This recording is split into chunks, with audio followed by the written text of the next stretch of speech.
About 1972, I was working as a Head Start involvement worker, and just before Christmas, the telephone rang and a Head Start teacher said, "Can you take this girl into your home over the holidays until we can place her? She's been abused in so many ways, and she simply must not go back home." I had so many responsibilities at that point that I regretfully said no.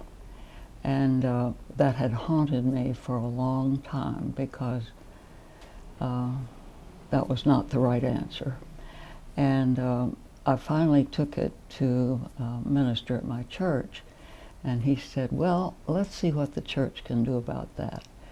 So we organized a task force of youth workers and agency heads here in Kanawha Valley, and told them we felt there was a real need for a house where children could go 24/7, 365 days a year.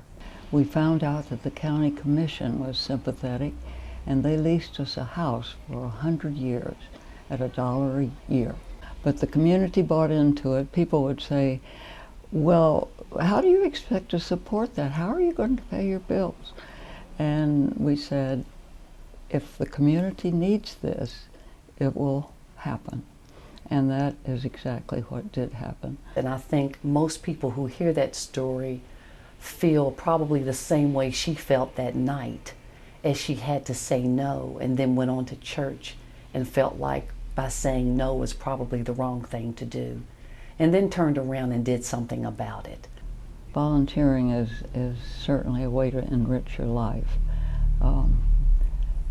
You learn so much by giving, and I would encourage people to follow their hearts. I can't think of an individual who was more worthy, but I hope that she was as happy about this as I was.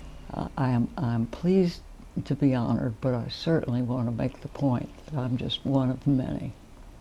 I'm just so very pleased to know Ardath.